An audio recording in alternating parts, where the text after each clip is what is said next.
अगला टॉपिक है हमारा imperfection in solid. Imperfection in solid, यानी कि हमारा जो अगला टॉपिक है बच्चों वो है इम्परफेक्शन ऑफ सॉलिड, यानी कि ठोसों में अपूर्णताएं। देखिए बच्चों, ये बहुत ही इंपॉर्टेंट टॉपिक है एक और इस चैप्टर का, कि आखिर अपूर्णताएं यानी कि कमियां, यानी कि एरर, यानी कि त्रुटियां, हम यहाँ पर इनको बोलेंगे या दोष। ठीक है, त्रुटियां या दोष, हिंदी में हम इनको डिफेक्ट, इंग्लिश में हम इनको डिफेक्ट बोल सकते हैं। इम्परफेक्शन और डिफेक्ट भी हम इनको बोल सकते हैं कि सॉलिड के अंदर कैसे डिफेक्ट होगा, कैसे इम्परफेक्शन होगा। तो बच्चों मैं आपको जो बताने जा रहा हूँ बड़ा ही ध्यान सुनिएगा, बहुत ही इंपॉर्टेंट है इम्परफेक्शंस। देखिए क्या होता है कि जो क्रिस्टल्स होता है वो एक आइडियल क्रिस्टल होगा 0 केल्विन पर। 0 केल्विन पर एक क्रिस्टल जो होता है वो एक आदर्श क्रिस्टल होता है, और हम सब जानते हैं कि 0 केल्विन टेम्परेचर पॉसिबल नहीं होता है। इसलिए अगर किसी भी क्रिस्टल को गर्म किया जाता है, यानी कि टेम्परेचर दिया जाता है, यानी कि उसके तापमान में वृद्धि की जाती है, तो कुछ कॉन्स्टिट्यूट पार्टिकल जो होते हैं, अवयवी कण जो होते हैं, वो अपना स्थान छोड़कर चले जाते हैं, यानी कि अपने स्थान से हट जाते हैं, जिसकी वजह से उन ठोसों के अंदर त्रुटियां, दोष, एरर, डिफेक्ट, इम्परफेक्शन, कुछ भी बोल दो, ये उत्पन्न हो जाता है। ठीक है, तो अगर कोई भी कॉन्स्टिट्यूट पार्टिकल अपनी जगह से हट गया, या कोई इलेक्ट्रॉन अपने स्थान से हट गया, अपनी जगह छोड़कर चला गया, या किसी और जगह पर कोई अदर एटम वहां पर आ गया, तो इसे हम कहेंगे डिफेक्ट क्रिस्टल। ठीक है, यानी कि वो जो क्रिस्टल होगा वो डिफेक्टिव होगा। इट मीन्स उसके अंदर इम्परफेक्शन हो जाएगा, उसके अंदर त्रुटि आ जाएगी, उसके अंदर दोष उत्पन्न हो जाएगा। तो हम इन्हीं क्रिस्टलों के दोष की बात कर रहे हैं आज, कि आदर्श क्रिस्टल कौन से क्रिस्टल होते हैं, जो परम शून्य ताप पर होते हैं, जिनमें सारे अवयवी कण, सारे कॉन्स्टिट्यूट पार्टिकल अपने निश्चित स्थान पर होते हैं, वो आदर्श क्रिस्टल होते हैं। लेकिन बच्चों हम जानते हैं आदर्श कोई सी भी चीज़ नहीं होती, इसलिए हम ये कह सकते हैं कि मोस्टली क्रिस्टल जो होते हैं वो त्रुटि वाले ही होते हैं, यानी कि इम्परफेक्ट ही होते हैं। अब कौन कौन सी त्रुटियां इन क्रिस्टलों के अंदर, इन जालकों के अंदर, इन लैटिस के अंदर पाई जाती हैं, इन सॉलिड में कौन कौन से एरर पाए जाते हैं, तो इसके बारे में बात करते हैं। देखिए, किसी भी क्रिस्टल लैटिस में 2 प्रकार के एरर होते हैं, 2 प्रकार के डिफेक्ट होते हैं। ठीक है, तो जो एरर होते हैं, जो डिफेक्ट होते हैं, जो इम्परफेक्शन होते हैं, वो टू टाइप के होते हैं। एक तो होता है एटॉमिक, एक तो हम बोलेंगे एटॉमिक, या फिर हम इसको दूसरा बोल देंगे पॉइंट। ठीक है ना, तो पॉइंट डिफेक्ट या एटॉमिक डिफेक्ट, कुछ भी बोल देंगे। देखिए, पॉइंट या एटॉमिक क्यों बोला गया है, जब कोई कॉन्स्टिट्यूट पार्टिकल अपनी लैटिस साइड से, अपने क्रिस्टल जालक स्थल से हट जाता है, ठीक है ना, कोई सा भी क्रिस्टल है उसमें कोई भी एटम मिस हो जाता है, हट जाता है, तो उसे हम एटॉमिक डिफेक्ट या पॉइंट डिफेक्ट कहते हैं। इनको अपन लीनियर डिफेक्ट भी कहते हैं, क्योंकि होता क्या है, ये आपका क्रिस्टल लैटिस है, मान के चलिए ये आपका क्रिस्टल लैटिस है। मैं एक छोटा सा लैटिस बना देता हूँ और आपके सामने एक छोटा सा लैटिस मैं यहाँ पर बना देता हूँ। ठीक है, जिससे आपको ये चीज़ अच्छे से समझ में आ जाएगी। बच्चों, ये छोटा सा लैटिस मैंने यहाँ पर बना दिया। तो इस लैटिस को अगर आप गौर से देखो तो यहाँ पर हर कॉन्स्टिट्यूट पार्टिकल, हर अवयवी कण अपने अपने स्थान पर है। लेकिन अगर कोई सा भी कॉन्स्टिट्यूट पार्टिकल, कोई सा भी एटम अपने जगह से, यानी कि अपनी साइड से हट जाए, तो इसे हम, जैसे यहाँ से ये मिस हो गया, ठीक है, तो ये डिफेक्ट क्रिस्टल है। इस डिफेक्ट को बोलेंगे अपन पॉइंट डिफेक्ट, क्योंकि यहाँ पर ये अपनी साइड से, अपनी लैटिस साइड से यहाँ पर निकल गया है, यहाँ से कोई एटम, तो this is the defective crystal. Okay, क्योंकि यहाँ हमने देखा, यहाँ पर लैटिस साइड पर खाली जगह आ गई, आपने देखा कि कोई जो लैटिस पॉइंट था, वो यानी कि जालक बिंदु था, वो यहाँ से निकलकर चला गया, जो एटम था वो यहाँ से निकलकर चला गया। तो this defect is known as point defect. इनको लीनियर भी बोलते हैं, क्योंकि एक लाइन के अंदर से ये निकल के जाते हैं, इसलिए इन्हें हम लीनियर डिफेक्ट भी बोलते हैं। दूसरा डिफेक्ट होता है बच्चों, दूसरा डिफेक्ट जो होता है वो आपके इसी के अंदर मैं आपको बताऊंगा, इलेक्ट्रॉनिक डिफेक्ट। दूसरा जो डिफेक्ट है वो है आपका इलेक्ट्रॉनिक डिफेक्ट। तो 2 तरह के डिफेक्ट होते हैं सॉलिड के अंदर। किसी भी सॉलिड में 2 तरह के डिफेक्ट होते हैं, एक तो एटॉमिक या पॉइंट, इनको अपन हिंदी में बोलते हैं परमाणुवीय त्रुटि या बिंदु त्रुटि। ठीक है, परमाणुवीय त्रुटि या बिंदु त्रुटि, और इसको बोलेंगे इलेक्ट्रॉनिक त्रुटि। ठीक है, मैं दोनों अभी अच्छे से समझा देता हूं। सबसे पहले हम बात करते हैं पॉइंट डिफेक्ट की। ठीक है, यानी कि परमाणु त्रुटि। तो देखिए परमाणु त्रुटि जो होती है बच्चों, ये 2 टाइप की होती है, ठीक है ना। परमाणु त्रुटि मैंने समझाया कि कोई भी एटम अपनी साइड से हट जाएगा, कोई भी एटम, कोई भी बिंदु यानी कि जालक बिंदु अपने स्थान से हट जाता है, इसलिए इसको अपन परमाणु त्रुटि। और ये जो बिंदु होते हैं बच्चों, ये एटम को रिप्रेजेंट करते हैं, आयन को रिप्रेजेंट करते हैं, कॉन्स्टिट्यूट पार्टिकल यानी कि अवयवी कण को रिप्रेजेंट करते हैं। तो बच्चों अब हम बताने जा रहे हैं कि परमाणु त्रुटि कितने प्रकार की होती है। परमाणु त्रुटि भी 2 प्रकार की होती है, यानी कि एक तो यानी कि हम ये कह सकते हैं जो परमाणु त्रुटि यानी कि जो बिंदु त्रुटि है, एटॉमिक डिफेक्ट है, वो 2 टाइप से जनरेट हो सकता है या 2 टाइप का हो सकता है। एक तो आपके पास होगा रिक्तिका डिफेक्ट, रिक्तिका दोष, और एक हो जाएगा बच्चों आपके पास अंतराकाशी दोष। अंतराकाशी दोष या त्रुटि, मैंने एक बात बता दी आपको, कभी दोष बोलूंगा कभी त्रुटि बोलूंगा हिंदी में, इंग्लिश में डिफेक्ट ही बोला जाएगा। रिक्तिका दोष को इंग्लिश में बोलते हैं वैकेंसी डिफेक्ट, वैकेंसी डिफेक्ट, ठीक है, इंग्लिश में इसको बोला जाता है वैकेंसी। और इन अंतराकाशी को इंग्लिश में बोला जाता है इंटरस्टिशियल, यानी कि हम इसको बोलते हैं इंग्लिश में इंटरस्टिशियल अंतराकाशी, इंटरस्टिशियल, ठीक है ना, इंटरस्टिशियल डिफेक्ट, इंटरस्टिशियल डिफेक्ट। तो वैकेंसी डिफेक्ट और इंटरस्टिशियल डिफेक्ट दोनों की अगर हम बात कर लेते हैं बच्चों, तो यहां पर सबसे पहले हम रिक्तिका दोष समझाएंगे, उसके बाद अंतराकाशी दोष समझाएंगे। तो देखिए वैकेंसी डिफेक्ट में क्या होता है कि कोई भी कॉन्स्टिट्यूट पार्टिकल जो होता है वो अपनी लैटिस साइड छोड़कर चला जाता है और उस जगह एक वैकेंसी जनरेट हो जाती है। फॉर एग्जांपल मैं आपको इसको ऐसे समझाऊंगा कि ये आपके कॉन्स्टिट्यूट पार्टिकल हैं जो एक रेगुलर अरेंजमेंट में अरेंज हैं, ये आपके कॉन्स्टिट्यूट पार्टिकल हैं जो आपके एक रेगुलर अरेंजमेंट में अरेंज हैं। देखिए बच्चों बड़ा ही सिंपल सा है, ये सारे कॉन्स्टिट्यूट पार्टिकल हैं। तो कोई भी कॉन्स्टिट्यूट पार्टिकल अपनी जगह छोड़कर चला जाता है और उस जगह एक वैकेंसी जनरेट हो जाती है। तो आपने देखा बच्चों कि कोई कॉन्स्टिट्यूट पार्टिकल अपनी जगह छोड़कर चला गया, यानी कि इस जगह आप देख रहे हो कि अपना एक कॉन्स्टिट्यूट पार्टिकल जगह छोड़कर चला गया है, इस जगह यहाँ पर एक वैकेंसी जनरेट हो गई है, दिस इज द वैकेंसी। ये आपके पास वैकेंसी है यानी कि वैकेंट स्पेस है, इसे ही इस डिफेक्ट को, इस क्रिस्टल को हम बोलेंगे defective crystal, vacancy defect crystal, और इस जगह को हम बोलेंगे vacancy, this is vacancy defect. Okay, अब इंटरस्टिशियल में क्या होता है कि कोई कॉन्स्टिट्यूट पार्टिकल बाहर से आ जाता है, कहां पर, इंटरस्टिशियल स्पेस में, ठीक है, कोई कॉन्स्टिट्यूट पार्टिकल बाहर से कहां पर आ जाता है, इंटरस्टिशियल स्पेस में आ जाता है। ये आ गया, देखिए बच्चों ये यहां पर इंटरस्टिशियल स्पेस में बाहर से कोई कॉन्स्टिट्यूट पार्टिकल आ जाता है और आकर बैठ जाता है, इस डिफेक्ट को अपन बोलेंगे इंटरस्टिशियल डिफेक्ट, अंतराकाशी दोष, ठीक है।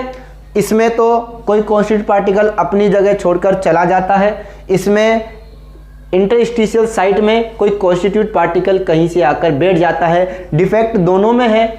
इसमें क्या हुआ, कॉन्स्टिट्यूट पार्टिकल छोड़कर चला गया, ऐसी कंडीशन में मास डिक्रीज हो गया, वॉल्यूम फिक्स है, मास डिक्रीज हो गया, यानी कि इस टाइप के डिफेक्ट में, वैकेंसी डिफेक्ट में आपके जो डेंसिटी है यानी कि जो घनत्व है, घनत्व हिंदी में घनत्व बोलते हैं, वो क्या हो जाता है, घनत्व घट जाता है बच्चों।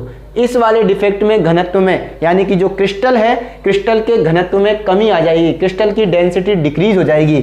और इस वाले क्रिस्टल के अंदर देखो होता क्या है, डेंसिटी यानी कि घनत्व इसमें वैसे तो इंक्रीज होता है, बढ़ता है, लेकिन ऐसा जरूरी भी नहीं है कि बढ़ सके, क्योंकि कभी कभी क्या होता है कोई कॉन्स्टिट्यूट पार्टिकल अपनी जगह छोड़कर इंटरस्टिशियल साइट में आ जाता है, तो वहां पर एक वैकेंसी डिफेक्ट भी जनरेट हो जाता है। नहीं समझे, मैं समझाता हूं। देखिए कि कोई कॉन्स्टिट्यूट पार्टिकल अपनी जगह छोड़ेगा और छोड़कर कहां जाएगा, इंटरस्टिशियल साइट में आ जाएगा।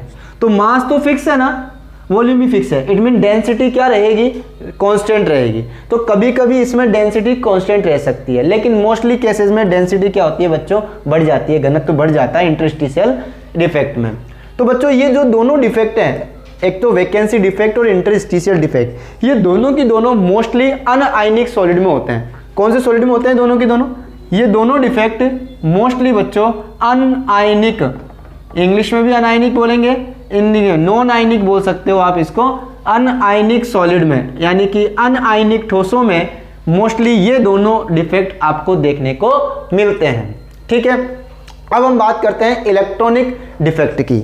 तो आप सोच रहे होंगे सर अनायनिक में ये वाले आपको डिफेक्ट दिखते हैं, तो आयनिक सॉलिड में कौन से एटॉमिक डिफेक्ट आपको नजर आएंगे?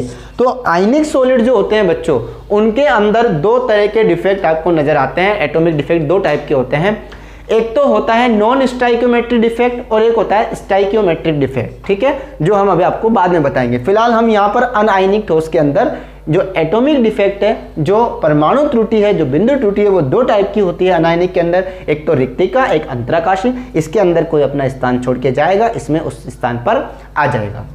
अब हम बात करते हैं इलेक्ट्रॉनिक डिफेक्ट की। किसकी बात करते हैं बच्चों?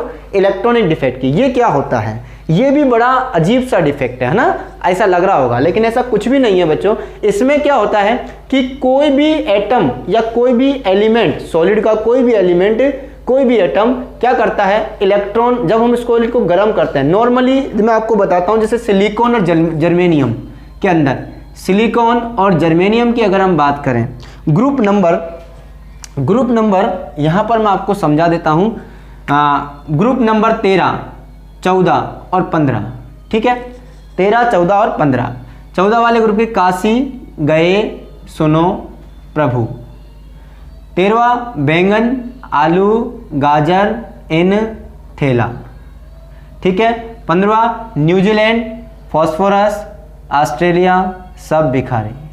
बच्चों बड़ा ही सिंपल तरीका बता रहा हूं। देखिए, जो ग्रुप नंबर 14 है बच्चों, ये आपके सेमीकंडक्टर बनाते हैं, यानी कि ये सेमीकंडक्टर बनाने वाले सॉलिड हैं, सिलिकॉन और जर्मेनियम। मोस्टली सिलिकॉन और जर्मेनियम सेमीकंडक्टर बनते हैं, जो कि प्योर सेमीकंडक्टर होते हैं। देखिए, सेमीकंडक्टर क्या होते हैं? सेमीकंडक्टर नॉर्मल टेम्परेचर पर एक पुअर कंडक्टर ऑफ इलेक्ट्रिसिटी के होते हैं, यानी कि जो अर्धचालक होते हैं। ये सेमीकंडक्टर का मतलब होता है बच्चों अर्धचालक। सिलिकॉन और जर्मेनियम जो है वो अर्धचालक बनाते हैं। ठीक है, हिंदी में बोल देता हूं मैं, सिलिकॉन और जर्मेनियम सेमीकंडक्टर बनाते हैं, इट मींस अर्धचालक बनाते हैं।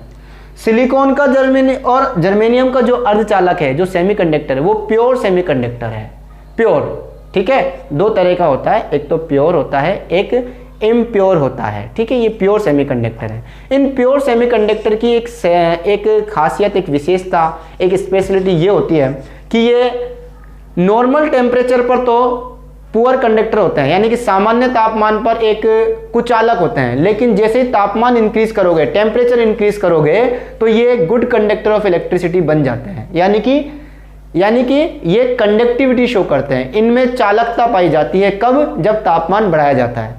तो तापमान बढ़ाने पर जब इनमें चालकता होती है, तो वो क्यों होती है? तापमान बढ़ाने पर होता क्या है कि इनमें कोई इलेक्ट्रॉन निम्न ऊर्जा स्तर से उच्च ऊर्जा स्तर में, या उच्च ऊर्जा स्तर से निम्न ऊर्जा स्तर में क्या करते रहते हैं? आदान प्रदान होते रहते, आते जाते रहते हैं, ट्रांसफर होते रहते हैं। तो जब कोई इलेक्ट्रॉन अपने ऊर्जा स्तरों से, निम्न ऊर्जा स्तर से उच्च ऊर्जा स्तरों में जाता है, तो इलेक्ट्रॉन जब ऊर्जा स्तरों में जा रहा है, तो इलेक्ट्रॉनों के जाने की वजह से यहां पर कंडक्टिविटी शो होती है। ठीक है, तो जब हम इसको गर्म करते हैं, तो इलेक्ट्रॉन अपने निम्न ऊर्जा स्तर से उच्च ऊर्जा स्तर में संक्रमण करते हैं, और संक्रमण के कारण ये चालकता दर्शाते हैं। लेकिन बच्चों, इनकी चालकता नॉर्मली बहुत कम होती है। ठीक है, तो इनकी चालकता को बढ़ाने के लिए हम इनमें क्या करते हैं? इनके अंदर डोपिंग की जाती है, यानी कि इनके अंदर कोई इंप्योरिटीज, इनके अंदर कोई अशुद्धि मिलाई जाती है इनकी चालकता को बढ़ाने के लिए।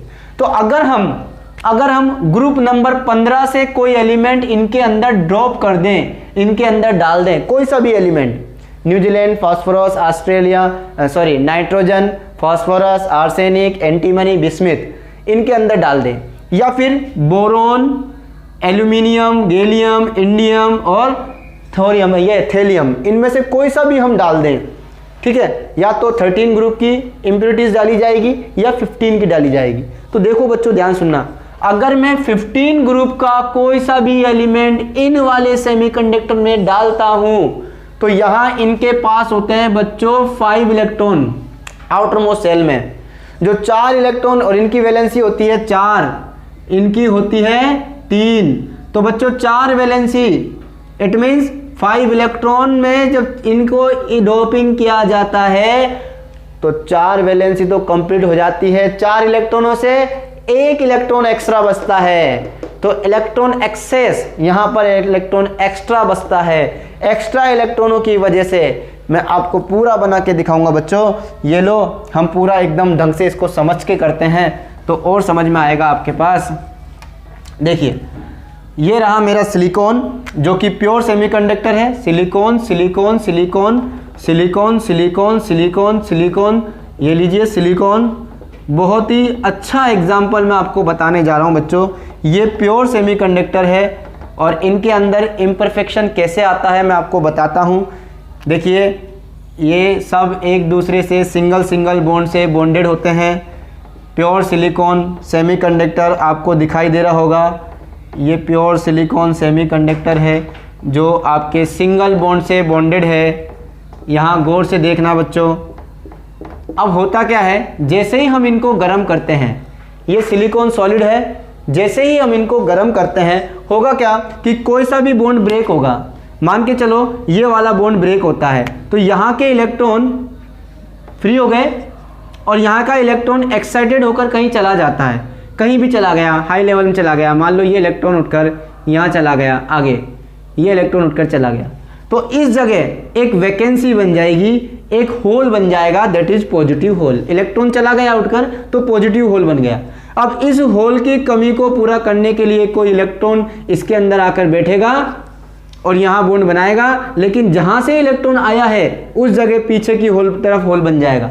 इट मीन्स इलेक्ट्रॉन इधर मूवमेंट कर रहा है और होल इस साइड मूवमेंट कर रहे हैं। तो इस तरीके से बच्चों इलेक्ट्रॉन्स का मूवमेंट होता है और इलेक्ट्रॉनों के मूवमेंट की वजह से ये जो सेमीकंडक्टर होते हैं वो इलेक्ट्रिसिटी जनरेट करते हैं, यानी कि कंडक्टिविटी शो करते हैं। समझ में आ गया?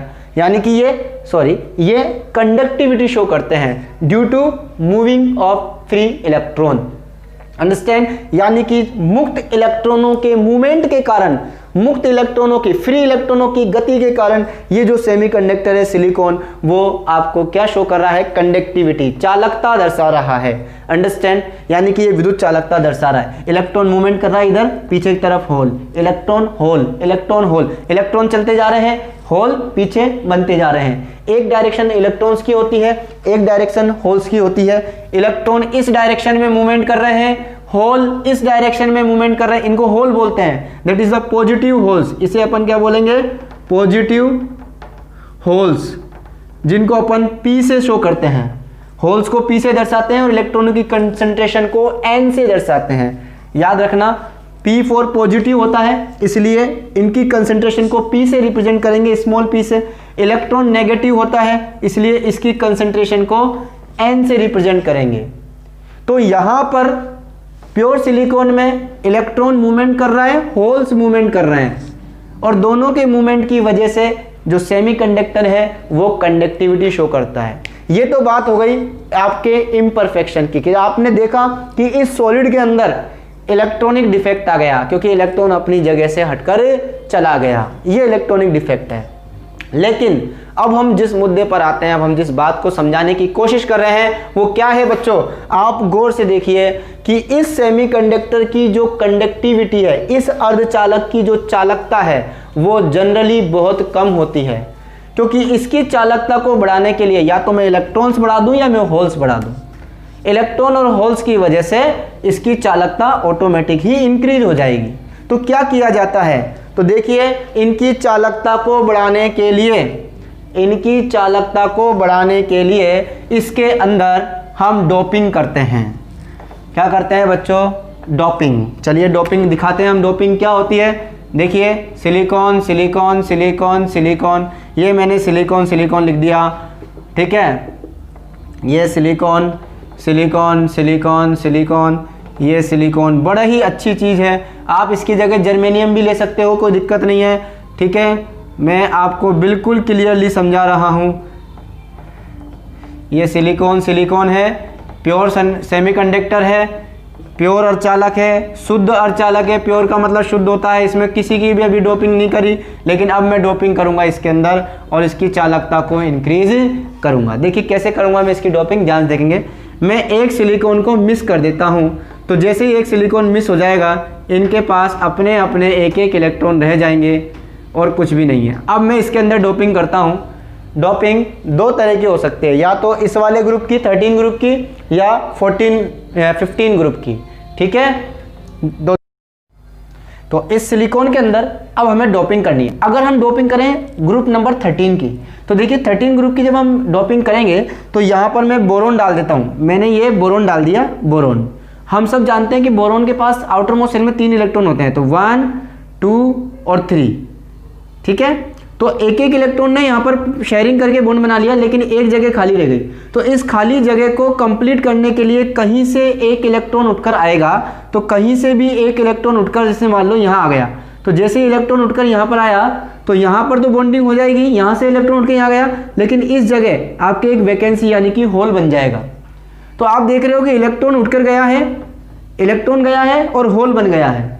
फिर से देखिए, वापस बताता हूँ, यहाँ पर इलेक्ट्रॉन था सिलिकॉन के पास, यहाँ इलेक्ट्रॉन नहीं था, तो इसकी कमी को पूरा करने के लिए कहीं से इलेक्ट्रॉन उठकर आएगा, और जैसे ही इलेक्ट्रॉन उठकर यहाँ आएगा, यहाँ तो बॉन्ड बन जाएगा, लेकिन इस जगह एक होल क्रिएट हो जाएगा। अब इस होल को फिल करने के लिए कहीं से इलेक्ट्रॉन उठकर आएगा, फिर होल बन जाएगा। तो बच्चों एक तरीके से यहाँ पर आपने देखा कि जैसे ही आपने बोरोन डाला वैसे ही होल क्रिएट हो गया। तो ये एक प्रकार का अशुद्धि दोष, इम्परफेक्शन, जो इम्प्योरिटी डिफेक्ट है, इम्प्योरिटी इम्परफेक्शन, इम्प्योरिटी डिफेक्ट भी आप इसको बोल सकते हो, ठीक है। तो यहाँ पर जैसे ही आपने ग्रुप नंबर 13 का कोई सा भी एलिमेंट डालोगे तो होल्स क्रिएट होंगे। क्या क्रिएट होंगे बच्चों? होल्स बनेंगे।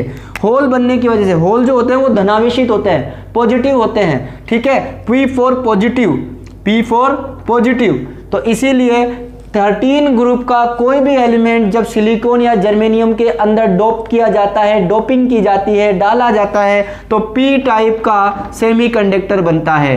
कौन से टाइप का? P टाइप का। It is the very very important, P type semiconductor, P प्रकार का सेमीकंडक्टर अर्धचालक बनता है। और अगर मैं यहां पर, अब दूसरा मैं बता देता हूं आपको, अगर मैं इसकी जगह बच्चों, अगर मैं 15 ग्रुप का कोई सा एलिमेंट डालूं, फॉर एग्जांपल मैंने फास्फोरस डाला, अब मैं 15 का डाल रहा हूं, तो देखो इनसे यानी कि 13 ग्रुप से कौन से प्रकार का बना है? याद रखना, P प्रकार का अर्धचालक बनता है, P टाइप का अर्धचालक बनता है जब 14 के अंदर 13 डालते हो, ठीक है। अब मैंने डाला है P यानी कि फास्फोरस डाला है, 15वें ग्रुप का कोई तत्व हम इसके अंदर डालते हैं, कोई एलिमेंट हम इसके अंदर डालते हैं, तो देखो इसके आउटर मोस्ट शेल में 5 इलेक्ट्रॉन होते हैं, 4 तो बॉन्ड बना लेंगे, ये बना लिया, और अभी भी 1 इलेक्ट्रॉन बचता है। 5 इलेक्ट्रॉन होते हैं आउटर मोस्ट शेल में, तो 1 इलेक्ट्रॉन अभी भी बचता है। तो इस प्रकार जितने ज्यादा आप फास्फोरस या 15 ग्रुप का कोई भी एलिमेंट डालोगे, मुक्त इलेक्ट्रॉन, फ्री इलेक्ट्रॉन यहाँ पर बचते हैं। और यहाँ जब इलेक्ट्रिसिटी जनरेट होती है तो किसकी वजह से होती है? इलेक्ट्रॉन की वजह से। और इलेक्ट्रॉन नेगेटिव होता है, N फॉर नेगेटिव, और N प्रकार का अर्धचालक यहाँ पर यानी कि N प्रकार का इलेक्ट्रॉनों की वजह से यहाँ पर होता है। तो इसीलिए इससे आपका बनता है बच्चों N प्रकार का अर्धचालक यानी कि N टाइप सेमीकंडक्टर बनेगा। तो सीधा सा क्वेश्चन आता है कि ग्रुप 14 के अंदर, ग्रुप 14 के अंदर जब 15वें ग्रुप की कोई एलिमेंट डाला जाएगा, कोई अशुद्धि डाली जाएगी, तो किस प्रकार का अर्धचालक बनेगा? तो N प्रकार का। 13वें का डाला जाएगा तो P प्रकार का अर्धचालक बनता है। ये जो अर्धचालक बनते हैं ये अशुद्ध अर्धचालक कहलाते हैं, क्योंकि इनके अंदर अशुद्धि है, पहली बात। दूसरी बात, इनकी जो चालकता होती है वो दूसरे वाले अर्धचालकों से अधिक होती है। इट मींस इनकी जो कंडक्टिविटी होती है वो प्योर सेमीकंडक्टर से ज्यादा होती है। Understand students? तो ये एक क्वेश्चन जनरली आपके बनता है, आपको यहां ध्यान रखना है। एक हम बात करते हैं अब इसके बाद, तो हम पढ़ रहे थे इम्परफेक्शन, लेकिन मैंने एक छोटा सा टॉपिक था, ये आप फिजिक्स में भी पढ़ोगे बच्चों, इसका ध्यान रखना है। 14 में 13 डालते हैं तो P टाइप का, और 14 में 15 डालते हैं तो N टाइप का सेमीकंडक्टर यहाँ पर बनता है। अब इलेक्ट्रॉनिक डिफेक्ट हो गया और परमाणुीय डिफेक्ट हो गया। लेकिन देखिए जो आयनिक क्रिस्टल्स होते हैं, अब हम बात करते हैं आयनिक क्रिस्टल्स के अंदर, आयनिक क्रिस्टल्स, ठीक है। तो आयनिक क्रिस्टल्स जो होते हैं उनके अंदर जो परमाणुीय त्रुटियां होती हैं, जो बिंदु त्रुटियां होती हैं बच्चों, वो 3 प्रकार की होती हैं। कितने प्रकार की होती हैं वो 3 प्रकार की होती हैं। सबसे पहली अगर हम बात करें, सबसे पहला जो परमाणुीय त्रुटि होता है, या हम ये कह सकते हैं कि यहाँ पर ये हो गया, हाँ ठीक है। तो बेटा आयनिक क्रिस्टलों में जो परमाणुीय त्रुटियां होती हैं वो 3 प्रकार की होती हैं। पहली स्टाइकियोमितीय, स्टाइकियोमितीय इंग्लिश में बोलते हैं स्टाइकियोमेट्रिक, और दूसरी नॉन स्टाइकियोमितीय, नॉन स्टाइकियोमितीय, और तीसरा जो होता है वो होता है अशुद्धि दोष, अशुद्धि दोष। ठीक है। आयनिक क्रिस्टलों के अंदर, फिर से बात सुनिए, आयनिक क्रिस्टलों के अंदर जो परमाणु त्रुटि या जो बिंदु त्रुटि होती है वो 3 प्रकार की होती है, स्टाइकियोमेट्रिक, नॉन स्टाइकियोमेट्रिक और अशुद्धि दोष। सबसे पहले मैं बताता हूं कि स्टाइकियोमेट्रिक क्या होता है।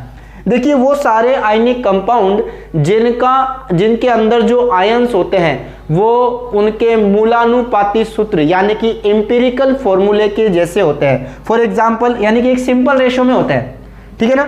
वो सारे कंपाउंड जिनमें आयंस एक सिंपल रेशो में होते हैं, that is stoichiometric compound.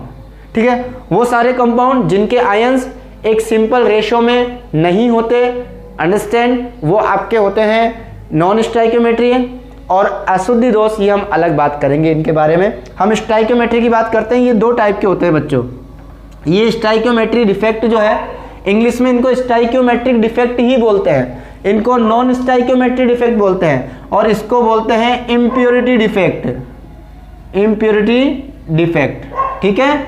English में ध्यान रखना, stoichiometric defect, non stoichiometric defect और इम्प्योरिटी डिफेक्ट। ठीक है। स्टाइकियोमेट्रिक डिफेक्ट 2 टाइप के होते हैं, एक तो शॉटकी, इंग्लिश में भी यही बोलेंगे शॉटकी, और दूसरा फ्रैंकल। ये दोनों साइंटिस्ट के नाम पर हैं, शॉटकी और फ्रैंकल। नॉन स्टाइकियोमेट्री 2 टाइप के होते हैं, नॉन स्टाइकियोमेट्री 2 टाइप के होते हैं, एक तो मेटल एक्सेस, धातु आधिक्य, धातु आधिक्य, और एक धातु न्यूनता, धातु न्यूनता। ठीक है। इंग्लिश में metal access, metal excess defect, ठीक है, और एक होता है metal deficient defect, metal deficient defect. ठीक है। शॉटकी को इंग्लिश में भी शॉटकी बोलते हैं, फ्रैंकल को इंग्लिश में भी फ्रैंकल बोलते हैं। तो फ्रैंकल डिफेक्ट, शॉटकी डिफेक्ट। अब हम पढ़ने जा रहे हैं सबसे पहला हम पढ़ने जा रहे हैं शॉटकी, उसके बाद फ्रैंकल। इन दोनों को एक साथ पढ़ेंगे, इन दोनों को एक साथ पढ़ेंगे, और इम्प्योरिटी को बिल्कुल अलग पढ़ेंगे। यानी कि 5 टाइप की डिफेक्ट हम यहाँ पर टोटल पढ़ने जा रहे हैं। तो सबसे पहले मैं शॉटकी और फ्रैंकल दोनों को लेता हूँ बच्चों। ठीक है। तो सबसे पहले हम बात करते हैं शॉटकी और फ्रैंकल की। दोनों को एक साथ बता देता हूं मैं कि शॉटकी क्या होता है और फ्रैंकल क्या होता है। ठीक है। देखो शॉटकी नाम का जो साइंटिस्ट था उसने ये डिफेक्ट बताया था, इसलिए इसको शॉटकी बोलते हैं। फ्रैंकल जो डिफेक्ट था वो फ्रैंकल ने बताया था, इसलिए उसको फ्रैंकल डिफेक्ट बोलते हैं। शॉटकी ने बताया कि जो ऐसे आयनिक कंपाउंड जिनके आयनों का जो साइज होता है, आयनों का साइज वो ऑलमोस्ट, देखिए ऑलमोस्ट आयनों का साइज क्या हो, सेम हो। आयनों का साइज, कैटायन और एनायन का जो साइज है, धनायन और ऋणायन का जो आकार है, जिनका लगभग समान होता है, ऐसे आयनिक कंपाउंड में शॉटकी डिफेक्ट होता है। और जिनके धनायन और ऋणायन यानी कि पॉजिटिव और नेगेटिव आयंस, कैटायन और एनायन के साइज में डिफरेंस होता है, उनमें फ्रैंकल होता है। ठीक है। शॉटकी डिफेक्ट में क्या होता है कि कोई कैटायन या कोई एनायन जब अपना स्पेस, अपना प्लेस, अपना स्थान छोड़कर चला जाता है तो उसकी जगह उसके जैसा ही दूसरा भी पॉजिटिव अपोजिट आयंस वहां से निकलकर चला जाता है। मैं समझा देता हूं इसको बोर्ड पे। जैसे आपके पास है, ध्यान से देखना, ये पॉजिटिव, ये नेगेटिव, ये पॉजिटिव, ये नेगेटिव। ठीक है। मैं Na+Cl- का ले लूँ एग्जाम्पल तो बेस्ट रहेगा, वो अच्छी तरह समझ में आ जाएगा। एग्जाम्पल कोई सा भी ले सकते हैं, जरूरी नहीं है। ठीक है। तो Na+Cl-, Na+Cl-, Cl-, Na+, फिर Cl-,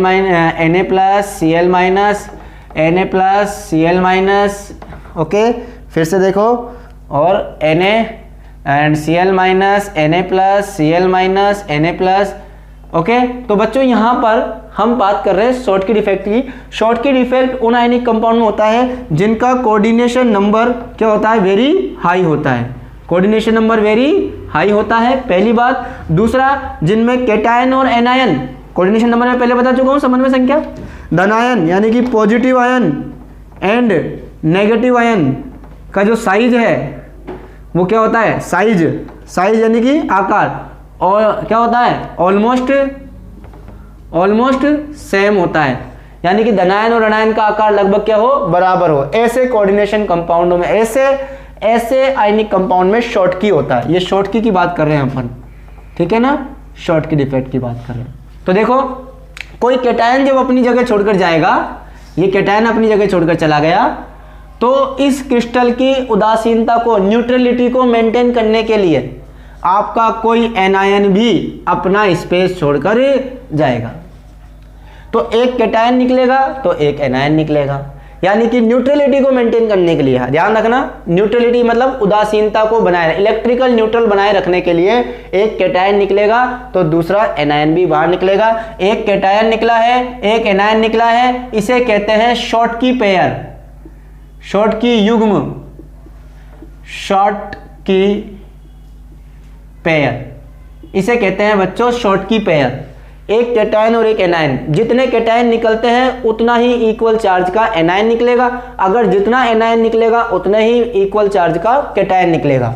तो इट मीन्स हम ये कह सकते हैं कि शॉर्टकी डिफेक्ट एक टाइप का वैकेंसी डिफेक्ट है, क्योंकि यहां पर आपके एक वैकेंसी जनरेट हो गई है, समझ गए, एक रिक्तिका जनरेट हो गई है। तो जो शॉर्टकी डिफेक्ट है वो एक रिक्तिका दोष है। कैसा दोष है, रिक्तिका दोष, क्यों, क्योंकि इसमें रिक्तिका जनरेट हो जाती है, रिक्तिका बन जाती है, एक वैकेंसी डिफेक्ट है ये। इसमें भी अगर हम बात करें डेंसिटी का, तो इसमें भी क्रिस्टल की डेंसिटी घट जाती है, घनत्व में कमी आ जाती है। तो यहाँ भी डेंसिटी में क्या आ जाएगी, कमी आ जाएगी, क्योंकि कैटायन एनायन अपनी जगह छोड़कर चले गए, मास डिक्रीज हो गया, वॉल्यूम क्रिस्टल का वही है।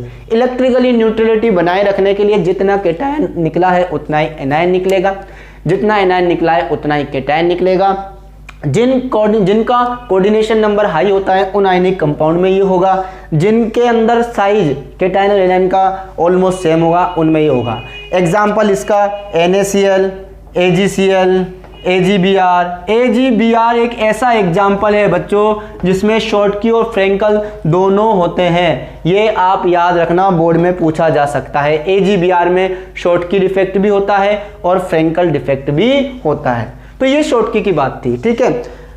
अब हम बात करते हैं, देखो यूं देखा गया है कि 1 सेंटीमीटर क्यूब में 1 ml के अंदर, अगर हम बात करें NaCl की, 1 ml की क्यूब के आयतन के अंदर आपके 10 की पावर 22 NaCl यानी कि NaCl के आयंस होते हैं, और इनमें से 10 की पावर 6 शॉर्टकी पेयर होते हैं। कितने शॉर्टकी पेयर, ये मैंने आपका लिख रखा है, अंडरस्टैंड, ओके। तो आपके डिफेक्ट में शॉर्टकी पेयर कितने निकलते हैं, 1 ml में 10 की पावर 6 निकलते हैं। वॉल्यूम की बात कर रहे थे तो आपको वो लिखवा रखा है, डोंट वरी, ठीक है। तो हम यहाँ पर अगला बात करते हैं फ्रैंकल डिफेक्ट की। फ्रैंकल डिफेक्ट में क्या होगा, ये आपने देखा कि एक टाइप का वैकेंसी डिफेक्ट है ये। फ्रैंकल में क्या होगा कि कोई भी आयन अपना स्पेस छोड़कर, अपनी जगह छोड़कर, ठीक है ना, कहाँ आ जाएगा, इंटरस्टिशियल स्पेस में आ जाएगा।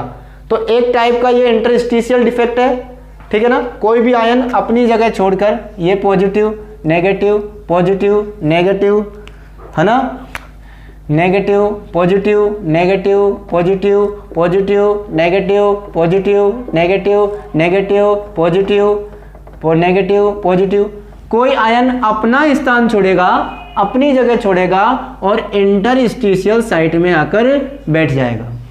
क्रिस्टल अभी भी न्यूट्रल है, जहां से गया है वहां पर एक वैकेंसी बन गई, तो एक वैकेंसी यानी कि रिक्तिका बन गई, और जिस जगह आया है उधर अंतराकाशी दोष यानी कि इंटरस्टिशियल डिफेक्ट ऑब्टेन हो गया है, इंटरस्टिशियल डिफेक्ट।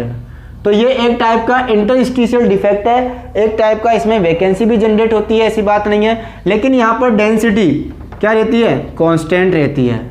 कोऑर्डिनेशन नंबर जिनका वेरी लो होता है, देखो ऐसे आयनिक कंपाउंड जिनका कोऑर्डिनेशन नंबर लो होता है, कम होता है, ऐसे आयनिक कंपाउंड जिनका कोऑर्डिनेशन नंबर लो होता है उनके अंदर ये डिफेक्ट होगा। ये एक टाइप का इंटरस्टिशियल डिफेक्ट है, इसके अंदर न्यूट्रलिटी मेंटेन रहती है, अंडरस्टैंड। और ये उन कैटायन उन आयनिक कंपाउंड में होगा जिनमें कैटायन और एनायन के साइज में बहुत ज़्यादा डिफरेंस हो, अंडरस्टैंड। इसके example zinc Br, ZnBr, zinc sulphide, और अगर आप देखो आपका AgBr, ये इसका एग्जाम्पल है, आपको ध्यान रखना है। AgBr इसमें भी आता है और एग्जाम्पल आपके नोट्स में गिवन होंगे, अंडरस्टैंड। तो शॉर्ट की फ्रेंकल में बच्चों डिफरेंस पूछ लेता है, आपको ये याद होने चाहिए।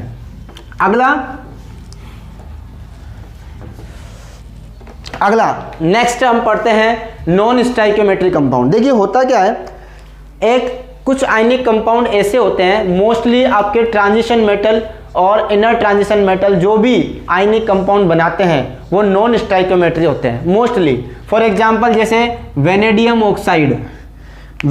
ऑक्साइड, तो यहाँ पर जो ऑक्सीजन होता है वो 0.98 से, मान लो वो 0.98 से 1.6 तक होता है। इस तरीके से यहाँ पर अब एक अजीब सा कंपाउंड बन रहा है। कभी देखा ऐसा कंपाउंड? नहीं देखा सर, लेकिन कोई बात नहीं, ऐसा होता है, ठीक है। हम करते नहीं है इसको कभी भी, बिकॉज हम आज तक पढ़ते आए हैं Fe2O3, है ना, NaCl।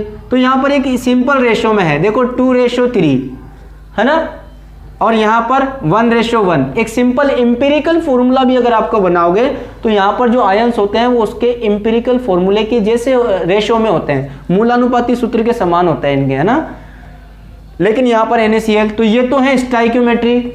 और अगर मैं बात करूँ VO 0.98, अब बताओ यहाँ रेशो क्या निकल रहा है? 1:1:0.98 निकल रहा है, जो कि बिल्कुल अजीब सा रेशो है, एक कंप्लीट रेशो नहीं है, एक सिंपल रेशो नहीं है। तो ऐसे कंपाउंड बच्चों होते हैं नॉन स्टाइकियोमेट्री, और इनके अंदर जो डिफेक्ट होगा उसे हम नॉन स्टाइकियोमेट्री डिफेक्ट कहते हैं, ठीक है। तो इसी तरह आपको बहुत सारे मिल जाएंगे, वैसे ज़्यादा पूछता नहीं है, बस ध्यान रखना। अगर मैं लिखूं, जैसे मान लो मैंने लिखा Fe 0.98O, अब यहाँ पर देखो आयरन 0.98 है और ऑक्सीजन 1 है ना, तो यहाँ रेशो क्या निकलेगा? 0.98:1। तो आपने देखा ये क्या सिंपल रेशो है? नहीं। तो ये कैसा कंपाउंड है? नॉन स्टाइकियोमेट्री, अरसमीकरणमितीय कंपाउंड। तो ऐसे आयनिक यौगिकों में नॉन स्टाइकियोमेट्री दोष पाया जाता है, नॉन स्टाइकियोमेट्री डिफेक्ट होता है। अब ये डिफेक्ट कितने टाइप का होता है? ये डिफेक्ट मैंने कहा था 2 टाइप का होता है, मेटल एक्सेस और मेटल डेफिशिएंट। दोनों की बात कर लेते हैं, ठीक है। मैं मेटल और नॉन मेटल के दोनों से मैं यहाँ पर कुछ बना रहा हूँ, आप थोड़ा ध्यान से देखेंगे तो समझ में आएगा बच्चों। मेटल को मैंने M बोला, M+X-, ठीक है, M+X-,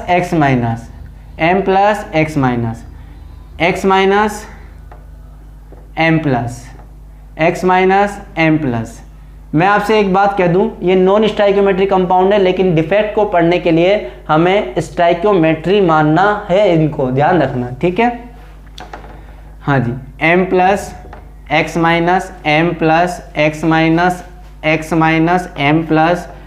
M+X- और M+। मैं पढ़ा रहा हूँ आपको मेटल एक्सेस, धातु आधिक्य दोष, ठीक है ना। तो ये 2 टाइप से होता है बच्चों, ये धातु आधिक्य दोष 2 टाइप से जनरेट होता है। मैं ये फर्स्ट टाइप बता रहा हूँ आपको, ये फर्स्ट टाइप है, फर्स्ट टाइप कि कैसे जनरेट होता है। ये कैसे जनरेट होता है? मेटल एक्सेस का मतलब होता है कि धातु की संख्या बढ़नी चाहिए। कैसे बढ़े धातु की संख्या? अगर मैं कोई इसमें से एक एनायन को मिस कर दूं, मैं एक एनायन को क्या कर दूं? मिस कर दूं, तो बच्चों जैसे ही एक एनायन मिस हो जाएगा, निकल जाएगा, उस जगह एक वैकेंसी बन जाएगी, एक रिक्तिका बन जाएगी। देखिए गौर से, ये रिक्तिका बन गई। तो अब यहाँ पर मेटल, आपके पास मेटल आ गए 8, नॉन मेटल आ गए 7, तो मेटल बढ़ गया। और इस पूरे क्रिस्टल की उदासीनता को बनाए रखने के लिए इसमें कहीं से एक इलेक्ट्रॉन आकर बैठ जाता है। जैसे ही इलेक्ट्रॉन आकर बैठता है, इसे हम कहते हैं F केंद्र, F सेंटर, एफ सेंटर इसको बोला जाता है, एफ केंद्र इसको बोला जाता है। तो जब यहां से कोई मेटल यहां से कोई नॉन मेटल निकल जाता है तो यहां जो वैकेंसी बनती है उसे हम कहते हैं एनायनिक वैकेंसी, यानी कि ये जो वैकेंसी थी वो एनायनिक वैकेंसी थी। एनायनिक का मतलब होता है एनायन वाली वैकेंसी, यानी कि यहाँ पर ऋणायनिक, हिंदी में इसको हम बोलते हैं ऋणायनिक रिक्तिका।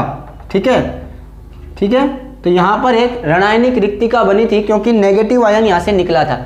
और फिर इस रिक्तिका में, इस खाली जगह, इस वैकेंसी में जब कोई इलेक्ट्रॉन आ जाता है तो इसे हम अब कहते हैं एफ सेंटर, एफ केंद्र।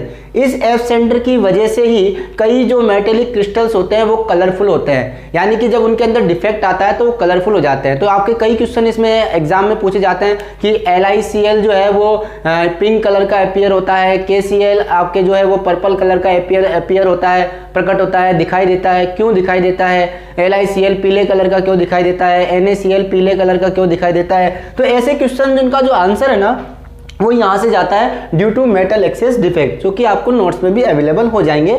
ठीक है स्टूडेंट्स, अब हम बात करते हैं, यानी कि ये जो मेटल एक्सेस डिफेक्ट आपको प्रोड्यूस हुआ है, फर्स्ट टाइप है आपका कोई एनायन अपना स्पेस, अपना प्लेस छोड़कर चला जाए, अपना स्थान छोड़कर चला जाए। या फिर दूसरी तरीके से भी प्रोड्यूस हो सकता है कि मान लो कि कोई धनायन, कोई कैटायन इंटरस्टिशियल स्पेस में आ जाए, x minus m plus x minus m plus, फिर वापस m प्लस x माइनस, ठीक है, m प्लस x माइनस, फिर x minus m plus x minus m plus. अब हम दूसरा टाइप देख रहे हैं कि मान लो कोई एक्स्ट्रा कैटायन, कोई एक्स्ट्रा धनायन इंटरस्टिशियल स्पेस में आ जाए, तो इंटरस्टिशियल स्पेस में एक्स्ट्रा धनायन आने की वजह से m प्लस यानी कि कैटायन जो मेटेलिक आयन हो जाएंगे वो हो जाएंगे 9 और x माइनस हो जाएंगे 8। तो ये भी मेटल एक्सेस डिफेक्ट है कि कोई एक्स्ट्रा कैटायन इंटरस्टिशियल स्पेस में आ जाए तो भी आपका मेटल एक्सेस यानी कि धातु आधिक्य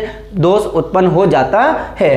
ठीक है, अब इसमें भी चार्ज को मेंटेन करने के लिए क्या किया जाएगा कि कहीं से कोई इलेक्ट्रॉन भी कहाँ आ जाएगा, इंटरस्टिशियल स्पेस में आ जाएगा, जिसकी वजह से इलेक्ट्रिकली न्यूट्रल यानी कि विद्युत रूप से ये पूरा क्रिस्टल उदासीन बना रहेगा। देखो पहले भी चार्ज आपका प्लस का 8 था, पॉजिटिव चार्ज आपके पास 8 था और नेगेटिव चार्ज भी 8 ही है इसके अंदर। ठीक है, और इसके अंदर पॉजिटिव चार्ज भी 9 है और नेगेटिव चार्ज भी 9 है, तो टोटल क्रिस्टल अभी भी विद्युत रूप से उदासीन है। तो इसका भी एग्जाम्पल देखिए, जिंक ऑक्साइड जो है वो इस टाइप का एग्जाम्पल होता है। तो चलिए बच्चों, मेटल एक्सेस के बाद अगला जो डिफेक्ट है आपका वो है मेटल डेफिशिएंट। तो मेटल डेफिशिएंट, अब हम बात करते हैं metal deficient defect.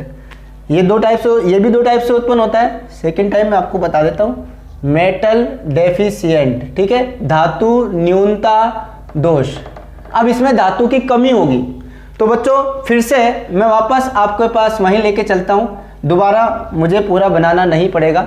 Metal deficient में हम जानते हैं कि हमें धातु की कमी करनी है, मेटल की कमी करनी है। तो मेटल की कमी कैसे कर सकते हैं? पहला टाइप कि अगर मैं कहीं से किसी मेटल को मिक्स कर दूं, यानी कि कोई मेटेलिक आयन यहां से मिक्स हो जाए, तो हम इस वैकेंसी को बोलेंगे, कोई मेटेलिक आयन मिक्स होता है तो कैटायनिक वैकेंसी, ठीक है, या पॉजिटिव वैकेंसी बनेगी यहाँ पर, तो कैटायनिक वैकेंसी यहाँ पर बनेगी। कैटायनिक वैकेंसी का मतलब धनायनिक रिक्तिका बनेगी। क्या बनेगी बच्चों? धनायनिक रिक्तिका। अब क्या करें, धनायनिक रिक्तिका तो बन गई, मेटल आपके पास हो गए 7 और नॉन मेटल हो गए आपके पास 8, लेकिन ये इलेक्ट्रिकली न्यूट्रल नहीं है। तो इलेक्ट्रिकली न्यूट्रल होने के लिए कोई भी कैटायन अपनी संयोजकता में क्या कर लेता है? वृद्धि कर लेता है। कोई सा भी कैटायन अपनी संयोजकता में क्या कर लेगा? वृद्धि कर लेगा। अब आपके पास पॉजिटिव चार्ज भी 8 हो गया और नेगेटिव चार्ज भी 8 हो गया। तो आपका धातु न्यूनता दोष, आप देखो यहाँ पर मेटल कम है, मेटल डेफिशिएंट हो गया।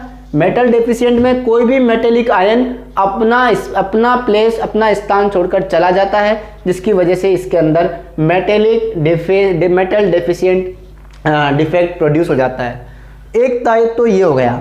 अब यही डिफेक्ट दूसरी तरीके से भी जनरेट हो सकता है। हो सकता है कि कहीं से कोई नॉन मेटल यानी कि कोई हैलाइड, कोई एनायन आपके इंटरस्टिशियल स्पेस में आ जाए। ये लो, ठीक है, हो सकता है, बिल्कुल हो सकता है, आ सकता है। तो यहाँ से भी आप देख रहे हो कि मेटल तो हो जाएंगे 8 और नॉन मेटल हो जाएंगे 9। लेकिन बच्चों एक प्रॉब्लम है कि जो एनायन होता है उसका साइज बहुत बड़ा होता है, इसलिए वो इंटरस्टेशियल स्पेस में नहीं आ सकता। तो जनरली ये वाला जो डिफेक्ट है मेटल डेफिशिएंट डिफेक्ट, वो जनरली केवल इसी टाइप से होता है, इस टाइप से पॉसिबल नहीं होता। लेकिन फिर भी हम इसको पढ़ लेते हैं कि नेगेटिव आयन अगर कहीं से इंटरस्टेशियल स्पेस में आ जाए तो ये जनरेट हो सकता है। तो इसी तरह आप देखें यहाँ इलेक्ट्रिकली न्यूट्रलिटी को मेंटेन करने के लिए क्या करें कि कोई भी कैटायन अपनी वैकेंसी को क्या कर लेगा, इंक्रीज कर लेगा। अंडरस्टैंड। तो इस तरीके से बच्चों यहाँ पर आपने देखा कि पॉजिटिव आयन, पॉजिटिव चार्ज कितना हो गया 9 और नेगेटिव चार्ज भी कितना हो गया 9 हो गया। तो ये मेटल डेफिशिएंट है। अब एक लास्ट डिफेक्ट जो आपके बचा है और वो है आपका इम्प्योरिटी डिफेक्ट। इसको मैं आपको ऐसे समझाऊंगा बच्चों कि अगर हम किसी क्रिस्टल के अंदर किसी अदर आयनिक कंपाउंड को मिक्स कर दें, डाल दें, तो उसकी मिक्सिंग की वजह से भी उसके अंदर डिफेक्ट प्रोड्यूस हो जाता है। फॉर एग्जांपल जैसे NaCl के अंदर Na plus Cl minus Na plus Cl minus, ठीक है, Cl minus Na plus Cl minus Na plus Na plus Cl minus Na plus Cl minus Cl minus Na plus Cl minus Na plus. ठीक है बच्चों, हम पढ़ रहे हैं impurity defect. बच्चों बड़ा ध्यान से समझना इसको, इस पे क्वेश्चन भी आया था बोर्ड में और इस पर आना मतलब आपको ये समझ में आना चाहिए। देखिए ये NaCl का कोई क्रिस्टल है, मैंने इसके अंदर डाला SrCl2 मैंने इसके अंदर डॉप किया। तो SrCl2 में हम जानते हैं स्ट्रांसियम +2 होता है और Cl माइनस होता है। तो स्ट्रांसियम +2 हमने इसके अंदर डाला, तो जैसे ही हम स्ट्रांसियम इसके अंदर डालते हैं तो यहां से कोई Na+ गायब हो गया, तो Sr+2 आ गया। ये लीजिए, एक Na+ गायब हुआ। आपने देखा कि Sr के ऊपर, स्ट्रांसियम के ऊपर कितना चार्ज है, +2। अब क्या ये पूरा क्रिस्टल इलेक्ट्रिकली न्यूट्रल है, विद्युत रूप से उदासीन है? नहीं है। इसको विद्युत रूप से उदासीन होने के लिए, चार्ज को इक्वल करने के लिए एक पॉजिटिव और मिस करना पड़ेगा। तो यहां पर एक Sr2 जो है इसके अंदर आने की वजह से 2 Na+ निकलेंगे। देखो एक Sr2 आएगा तो कितने, एक तो यहां से और एक यहां से, 2 Na+ निकले। एक का स्थान तो Sr+2 ने घेर लिया, लेकिन एक जगह क्या रह जाएगी, खाली रह जाएगी। यानी कि Sr+2 डालने की वजह से एक Na+ को मजबूरी में निकलना पड़ेगा, तभी जाके आपका क्रिस्टल विद्युत रूप से उदासीन बना रहेगा। चेक करो आवेश, अगर मैं Na+ को नहीं निकालता मान लो, तो आपके पास पॉजिटिव चार्ज तो होता 9 और नेगेटिव होता 8, यानी कि क्रिस्टल विद्युत रूप से उदासीन नहीं होता। इसका मतलब एक प्लस को और कम होना है, इसका मतलब एक Na+ और निकलता है। Sr+2 डालने की वजह से एक धनायनिक रिक्तिका का निर्माण होता है। किसकी वजह से ये दोष उत्पन्न हुआ है? कैटायनिक वैकेंसी किसकी वजह से बनी है? Sr+2 डॉप करने की वजह से, इस अशुद्धि की वजह से, इस इम्प्योरिटीज की वजह से ये डिफेक्ट होया है। ऐसे डिफेक्ट इम्प्योरिटी डिफेक्ट कहलाते हैं। तो बच्चों इसी के साथ हमारा ये चैप्टर भी फिनिश होता है, क्योंकि जो आपके इलेक्ट्रिक प्रॉपर्टी है सॉलिड में, है ना, वो आपके इस साल हटा दी गई है। फिर भी हम कभी किसी और क्लास में हम आपको समझा देंगे। राजस्थान बोर्ड से ये हट चुका है कोरोना की वजह से। तो अब हम मिलते हैं नेक्स्ट क्लास में नेक्स्ट चैप्टर के साथ, या फिर इसी चैप्टर के कुछ डाउट्स के साथ हम आपको नई क्लास में मिलेंगे बच्चों। Thank you so much, good bye and take care. और प्लीज़ अगर हमारी आपको वीडियो समझ में आई हो तो लाइक ज़रूर करें। Thank you so much, good bye and take care.